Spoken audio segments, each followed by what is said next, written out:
अस्सलाम वालेकुम वरहमतुल्लाहि वबरकातुहू स्टूडेंट्स। तो मैं हूं मौज़म बेग और आपको मेरे इस यूट्यूब चैनल एमबी मैथमेटिक्स पर वेलकम है स्टूडेंट्स। तो मैं उम्मीद करता हूं कि आप सब लोग खैरियत से होंगे। तो इस वीडियो में हम मैकेनिक्स के चूँकि हमने जो सर्कुलर मोशन वाला जो चैप्टर शुरू किया हुआ है उसमें थोड़ा सा और ज़्यादा आगे बढ़ेंगे। और अभी तक हमने जो पढ़ा है उसमें आ जाता है सर्कुलर मोशन क्या होती है, सर्कुलर मोशन की डेफिनेशन को देखा। फिर उसके बाद हमने उसकी जो एग्जांपल्स थी उनको देखा कि कैसे जो सर्कुलर मोशन की एग्जांपल्स हैं, जो a stone whirled around by a string, motion of satellites in orbits around earth, ऐसे motion of moon around earth. ठीक है स्टूडेंट्स, तो इस तरह हमने कुछ एग्जांपल सर्कुलर मोशन की देखी और उसकी डेफिनेशन को देखा। और उसके बाद आ जाता है हमारे पास एंगुलर डिस्प्लेसमेंट। एंगुलर डिस्प्लेसमेंट की डेफिनेशन को देखा कि जो चेंज इन एंगल होता है किसी खास इंटरवल में सर्कुलर पाथ पर, जो दो पॉइंट्स हम ऐड करते हैं P1 और P2, तो उधर से हमने उसकी डेफिनेशन को देखा एंगुलर डिस्प्लेसमेंट। एंगुलर डिस्प्लेसमेंट के बाद उसके यूनिट्स को देखा स्टूडेंट्स। उसके यूनिट्स में आ जाता था डिग्री, रिवोल्यूशन एंड रेडियन। और राइट हैंड रूल को देखा, राइट हैंड रूल क्या कहता है हमें, उसकी डेफिनेशन को देखा। और उसके बाद हमने एंगुलर एवरेज एंगुलर वेलोसिटी और इंस्टेंटेनियस एंगुलर वेलोसिटी क्या होती है उसको, उनकी डेफिनेशन को देखा। और उसके बाद हमने एंगुलर वेलोसिटी का जो ऐसा यूनिट होता है उसको देखा कि रेडियन पर सेकंड और रिवोल्यूशन पर मिनट। फिर इसके बाद आ गया था कि एंगुलर एक्सेलरेशन क्या होता है, एवरेज एंगुलर एक्सेलरेशन क्या होता है और इंस्टेंटेनियस एंगुलर एक्सेलरेशन क्या होता है। तो इनके स्टूडेंट्स हमने जो डेफिनेशन थी और यूनिट्स थे और जो इनकी प्रॉपर इनके बारे में जो बेसिक चीज़ें थी उनको हमने बहुत डिटेल से डिस्कस किया है। इससे जो पहली वाली वीडियोस में उनको देखें, इसी प्लेलिस्ट में वो वाली वीडियोस मौजूद हैं, तो उनको पहले पढ़ लें फिर आपको अच्छे से समझ आएगी। तो इस वीडियो में हम स्टूडेंट्स शुरू करेंगे कि relation between angular velocity and linear velocity के दरमियान क्या रिलेशन है उसको हम डिस्कस करेंगे। तो चूँकि स्टूडेंट्स जो इससे जो पहले वाली वीडियोस में मैंने थोड़ा सा बताया था कि जो हमने एंगुलर वेलोसिटी, एंगुलर एक्सेलरेशन और एंगुलर डिस्प्लेसमेंट में हमने एक पार्टिकल की मोशन को कंसिडर किया था कि वो किसी सर्कुलर पाथ पर रोटेट कर रहा है और वो किसी मतलब वो जो पार्टिकल था वो किसी रोटेटिंग रॉड के साथ फिक्स था। ठीक है, तो अब हम एक रिजिड बॉडी कंसिडर करेंगे और उसके लिए हम क्या करते हैं कि उसके लिए हम जो उसके लिए जो सारा प्रॉपर मेथड होगा उसका एंगुलर, अगर पूरी बॉडी का हमने एंगुलर एक्सेलरेशन को फाइंड करना हो तो यहाँ एक जो पूरी बॉडी की एंगुलर वेलोसिटी को फाइंड करना हो तो उसके लिए हम क्या जो बेसिक मेथड है उसको यूज करते हैं, उसको हम इस वीडियो में समझेंगे स्टूडेंट्स। तो उसके लिए क्या था कि लेट करें कि कोई एक बॉडी है। ठीक है स्टूडेंट्स, ये कोई बॉडी है जो इस एक्सिस के गिर्द घूम रही है, इसकी एंगुलर वेलोसिटी ये लेट करने की ये जी एक्सिस है। ठीक है, जिसके जो गिर्द बॉडी घूम रही है ये कोई रिजिड बॉडी है। ठीक है, रिजिड बॉडी क्या होती है कि ऐसा जिसम जिसके पार्टिकल्स फोर्सेस के जेर असर अपनी पोजीशन को तब्दील ना करें। तो रिजिड बॉडी है कि हमने कंसिडर की रिजिड बॉडी। तो हमने कहा कि ये रोटेट कर रही है इस एक्सिस के अराउंड। तो जो इसकी डायरेक्शन है एंगुलर वेलोसिटी की वो ये वाली है। तो हमने कहा था कि हम इसमें एक पॉइंट लेट करेंगे और उधर से उसका जो एक्सिस तक उसका जो डिस्टेंस होगा उसको हम ओपी रेफरेंस लाइन कहते हैं। यानी हम एक सपोज करते हैं कि ये कोई पॉइंट है P और हम क्या करते हैं, draw the perpendicular distance from point two the axis. इसको पॉइंट को हम लेट कर लेते हैं O है और ये सारा डिस्टेंस R है और ये OP जो लाइन है इसको हम रेफरेंस लाइन कहते हैं स्टूडेंट्स, रेफरेंस लाइन। और ये किसके इक्वल है, R के। तो इससे क्या मतलब है ये लेट करने का, तो क्योंकि अब ये जो है ना ये पार्टिकल जब ये बॉडी घूमेगी तो ये इसके जो अंदर सारे पार्टिकल हैं वो भी जाहिर बात है उन्होंने भी इसी डायरेक्शन में घूमना है। तो हमने कोई जनरल का सा कोई पॉइंट लेट कर लिया, वो पॉइंट है इधर P है। ठीक है, इस बॉडी में तो जब ये बॉडी रोटेट करेगी तो ये पॉइंट भी उसी एंगुलर वेलोसिटी और एंगुलर एक्सेलरेशन के साथ मूव करेगा। ठीक है, तो जब ये बॉडी को मूव करेगी तो फिर ये जो लाइन होगी रेफरेंस लाइन ये रोटेट करेगी एंगुलर वेलोसिटी और एंगुलर एक्सेलरेशन के साथ। लेकिन जो पॉइंट होगा P ये लीनियर वेलोसिटी के साथ मूव करेगा। तो चूंकि हमने जो रिलेशन करना है फाइंड लीनियर वेलोसिटी और एंगुलर वेलोसिटी के दरमियान रिलेशन फाइंड करना है, तो उसके लिए हम क्या कह रहे हैं कि हमने एक रिजिड बॉडी को कंसिडर किया है, उसमें एक पॉइंट पी को इमेजिन किया है यानी सपोज किया है, और उसको हम पॉइंट का जो परपेंडिकुलर डिस्टेंस है और एक्सिस के साथ मिलाया है, उसको हमने कह दिया कि ये रेफरेंस लाइन है और ये इक्वल है आर के। ठीक है स्टूडेंट्स, तो जब ये बॉडी रोटेट करेगी तो इसके अंदर जो सारे पॉइंट्स हैं वो भी रोटेट करेंगे। तो ये जो पॉइंट है ना, ये हम कहते हैं कि ये मूव कर रहा है विद लीनियर वेलोसिटी v के साथ, यानी जो पॉइंट p है ये मूव कर रहा है move with linear velocity v। ठीक है स्टूडेंट्स, तो अब हम क्या करेंगे, तो जो चीजें हम इस रेफरेंस लाइन के लिए डिफाइन करेंगे ना, all the terms that we define for that rotating reference line with the help of this line are also valid for the whole rigid body। ठीक है, तो जो टर्म्स इस रेफरेंस लाइन के लिए डिफाइन करेंगे वो सारी जो टर्म्स होंगी वो सारी इस रिजिड बॉडी के लिए भी एप्लीकेबल होंगी स्टूडेंट्स। तो अगर आप लेट कर लेते हैं, अगर आप कहते हैं कि हम इधर पॉइंट लेट कर लें, वो इधर से इसका डिस्टेंस ले लें, तो आप कहेंगे फिर इसकी जो वेलोसिटी होगी और एक्सेलरेशन होगा, ठीक है, वो तो नहीं ना सेम होगा। क्या कि on a rotating body points that are at different distances do not have same speed and acceleration, but क्या है कि all the points of the on the rigid body rotating about a fixed axis do have a same angular velocity, angular speed, angular displacement and angular acceleration। ठीक है, कि points that are at different distances from the axis do not have the same speed and acceleration, but all the points of on the rigid body rotating about a fixed axis do have the same angular acceleration, angular displacement and angular speed।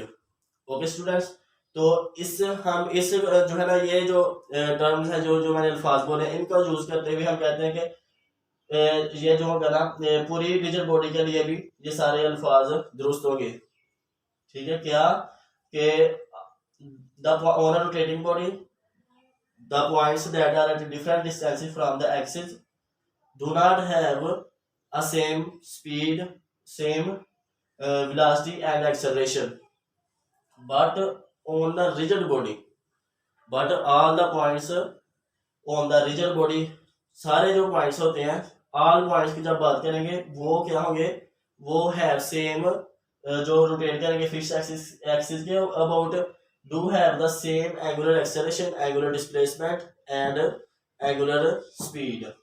Okay students, तो इस हम जो ये जो term है यानी ये जो नोशन है, नजरिया है, इसको यूज करते हुए हम कहते हैं कि जो रेफरेंस एक हम पॉइंट के लिए जो टर्म्स डिफाइन करेंगे वो सारे रिजिड बॉडी के लिए भी एप्लीकेबल होंगे स्टूडेंट्स। तो हम क्या अलर्ट कर रहे हैं कि ये जो पॉइंट है पी ये लीनियर वेलोसिटी v के साथ मूव कर रहा है और OP जो रेफरेंस लाइन है ये रोटेट कर रही है एंगुलर वेलोसिटी ओमेगा के साथ अबाउट द z एक्सिस। ठीक है स्टूडेंट्स, तो जब ये पॉइंट मूव करेगा उसका रेडियस ये है, तो वो एक सर्कल बनाएगा ऑफ रेडियस r का। तो इसको हम इस तरह से समझने की कोशिश करते हैं कि ये हमारा x एक्सिस है, ये y एक्सिस है और ये z एक्सिस है। इसके गिर्द अबाउट हमारा जो बॉडी है वो रोटेट कर रहा है, उसमें हमने एक पॉइंट को रेड किया है, तो वो हम ये रेड कर लें कि अगर हम ये पॉइंट इधर से मूव कर रहे हैं तो ये एक्स वाई प्लेन पर एक सर्कल बनाएगा। ठीक है स्टूडेंट्स, वो सर्कल का रेडियस क्या होगा आर का। ओके स्टूडेंट्स, तो आर रेडियस का जो सर्कल जब ये पॉइंट मूव करेगा तो वो एक सर्कल बनाएगा।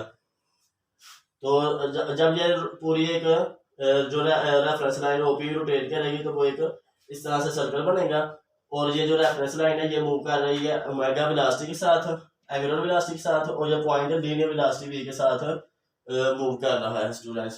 तो अब हम क्या करेंगे कि during the course of motion, कि जब पार्टिकल जो है वो मूव कर रहा है सर्कुलर पाथ पर, तो हम क्या करेंगे, जो मोशन के दौरान हम कर लेते हैं कि किसी खास इंटरवल में उसका जो वो इतना डिस्टेंस डेल्टा से डिस्टेंस कवर करता है, ठीक है।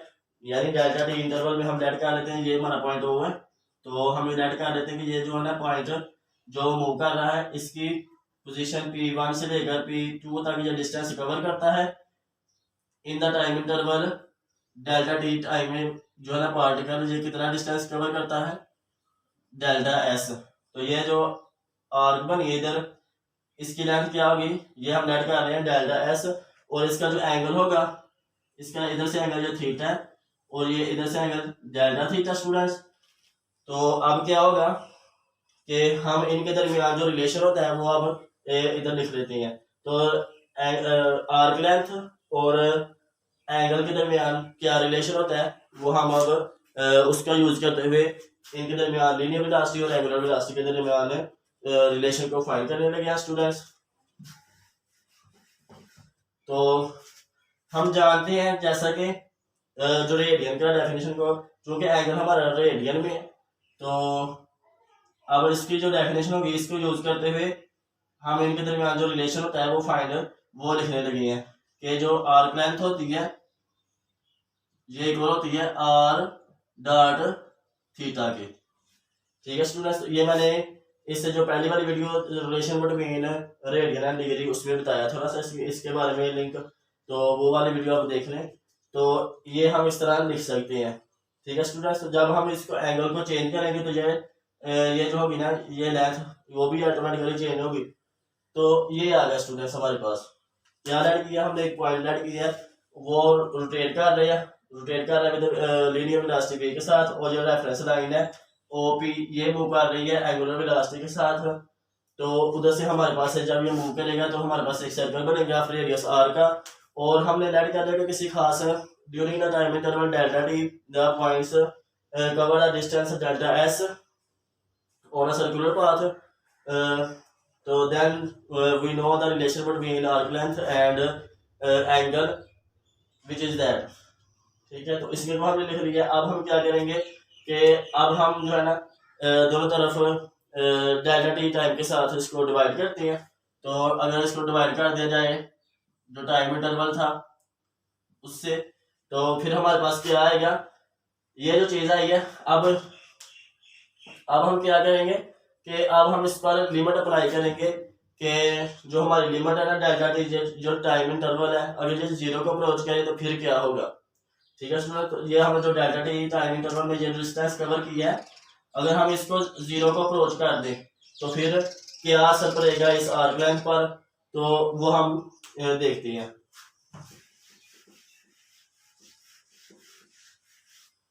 तो जब हम इन द लिमिट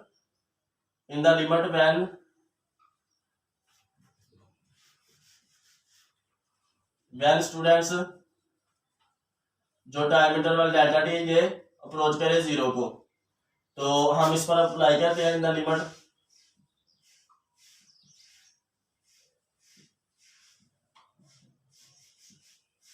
और इधर आ जाएगा हमारे पास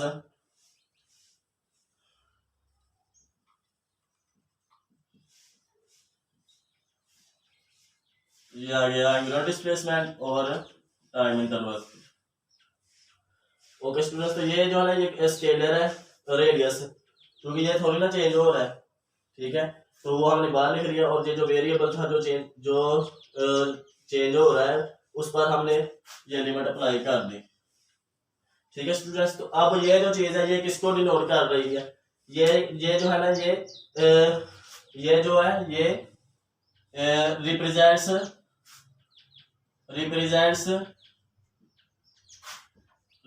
द लीनियर वेलोसिटी, यानी linear speed with which the particle moves on the circumference of the circle।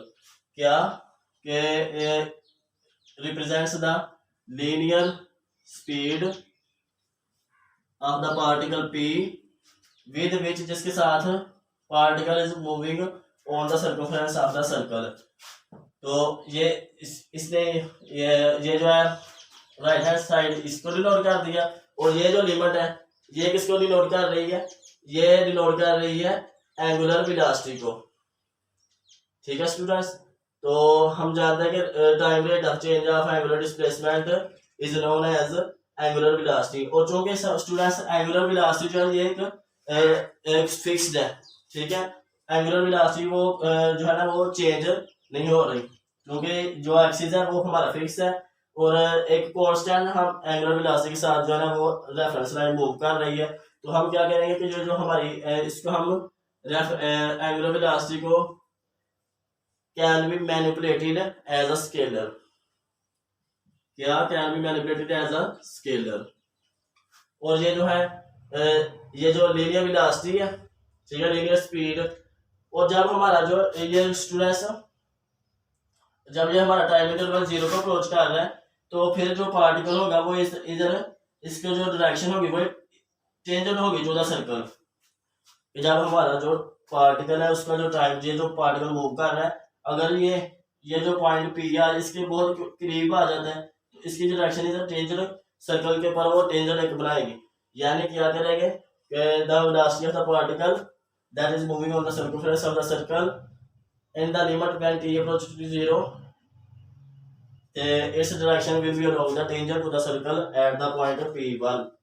ठीक है स्टूडेंट्स, वो एक p1 पर जब हमारा जो डेल्टा टी टाइम इंटरवल है जो वो अगर 0 को अप्रोच कर दे, तो फिर जो होगा जो इसकी जो पॉइंट की लीनियर वेलोसिटी होगी, जो पॉइंट p इधर मूव कर रहा है उसकी जो लीनियर वेलोसिटी होगी वो रिप्रेजेंट्स वो जो उसकी जो डायरेक्शन होगी वो इस direction will along the tangent at p1, यानी वो p1 पर टेंजेंट बनाएगी नॉट p2 पर, क्योंकि उसका जो टाइम ये जो डेल्टा टी टाइम तो इधर गया है, अगर जो टाइमिंग हम 0 को अप्रोच कर दें, यानी बहुत कम वो 0 को अप्रोच कर रहा हो, तो फिर हमारा जो वेलोसिटी होगी इस पार्टिकल की वो उसकी डायरेक्शन अलोंग द टेंजेंट होगी।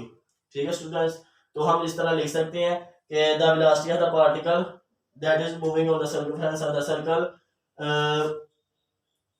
its direction will be along the tangent to the circle।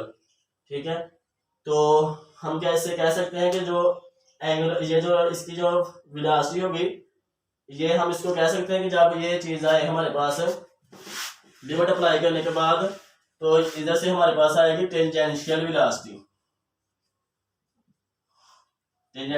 और ये आर आ गया, और अगर हम ये हमारी जो ये फिक्स है हमारी एंगुलर वेलोसिटी, तो इधर आ गया हमारे पास ओमेगा। ठीक है स्टूडेंट्स, ये एंगुलर वेलोसिटी आ गई, उसकी डेफिनेशन को यूज करते हुए हमने उसकी वैल्यू लिख ली स्टूडेंट्स। तो इधर से हम क्या इसको हम टेंजेंशियल वेलोसिटी कहते हैं। तो अब हम क्या करेंगे कि अगर जो पार्टिकल है या if the reference line OP is moving if the reference line OP is moving with an angular acceleration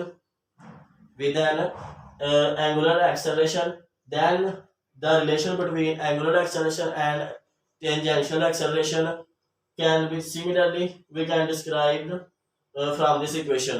कि इस इक्वेशन को हम यूज करते हुए अगर हमारी जो रेफरेंस लाइन है वो टेंजेंशियल या एंगुलर एक्सेलरेशन के साथ मूव कर रही है, ठीक है स्टूडेंट्स, जो OP रेफरेंस लाइन होगी ये इसने एंगुलर एक्सेलरेशन के साथ मूव करना है, जिस एंगुलर वेलोसिटी के साथ मूव कर रही है।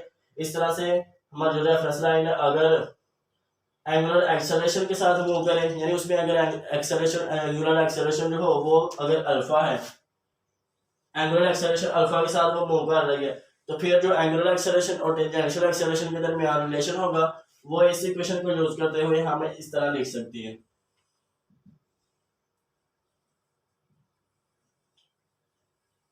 टेंजेंशियल एक्सेलरेशन और एंगुलर एक्सेलरेशन के दरमियान ये वाला इक्वेशन आ गई, रिलेशन आ गया, और एंगुलर वेलोसिटी और टेंजेंशियल वेलोसिटी के दरमियान स्टूडेंट्स ये वाला रिलेशन आ गया।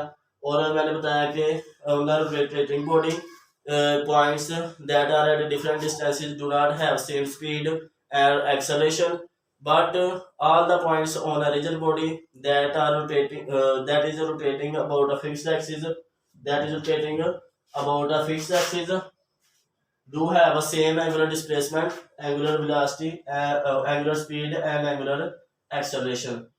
ठीक है स्टूडेंट्स, अगर हम इसमें और के पॉइंट ऐड करते हैं, जो बॉडी है, अगर ये बॉडी हम जो जी एक्सिस के अलॉन्ग मूव कर रही है एंगुलर वेलोसिटी जी के साथ, अगर हम ये वाला पॉइंट ऐड करते हैं, इसको पी कहते हैं, तो उसके लिए भी हम ये सारा प्रोसेस इस्तेमाल करते हुए, उसके लिए भी ये सारा, उसमें क्या होगा कि जो हमारा सर्कल बनेगा वो, उसमें हम इसका रेडियस आर ऐड कर लेंगे, और उसके लिए इस तरह हम कर सकते हैं, क्योंकि रिजिड बॉडी हमने कंसिडर की है। तो all the points on a rigid body that is rotating about a G axis, do have a same angular velocity and angular acceleration and angular displacement students। तो इस हम फैक्ट को use करते हुए, तो ये हम इनके दरमियान रिलेशन आ जाता है। तो in future while dealing with the rotation of a rigid body, we simply replace it by the reference line OP। तो हम जो आगे मोमेंट ऑफ इनर्शिया स्टूडेंट्स उसको हमने डिस्कस करना है, क्योंकि तो उसमें हम जो भी रिजिड बॉडी कंसिडर करेंगे, यानी रिंग को डिस्कस करेंगे, या डिस्क को, या सिलेंडर को, या ट्राइंगुलर लैमिना, या कोन को, या रेक्टेंगुलर लैमिना, तो उसमें हम क्या करेंगे कि उसमें हम एक रेफरेंस लाइन को लेंगे और उसकी हेल्प से सारा जो टर्म्स हम डिफाइन करेंगे, तो वो सारी जो होंगी, वो सारी टर्म्स वो एप्लीकेबल होगी for the whole rigid body. ठीक है स्टूडेंट्स, तो अगर मुझसे कोई बोलने में या समझाने में या इधर लिखने में कोई मिस्टेक होगी हो, तो वो आप कमेंट सेक्शन में लाजमी बताएं। तो और अगर इनसे रिलेटेड अगर आपका कोई क्वेश्चन है, तो वो आप कमेंट सेक्शन में लाजमी पूछें स्टूडेंट्स। तो इस वीडियो में इतना ही, नेक्स्ट वीडियो तक के लिए अल्लाह हाफिज़, अस्सलाम वालेकुम।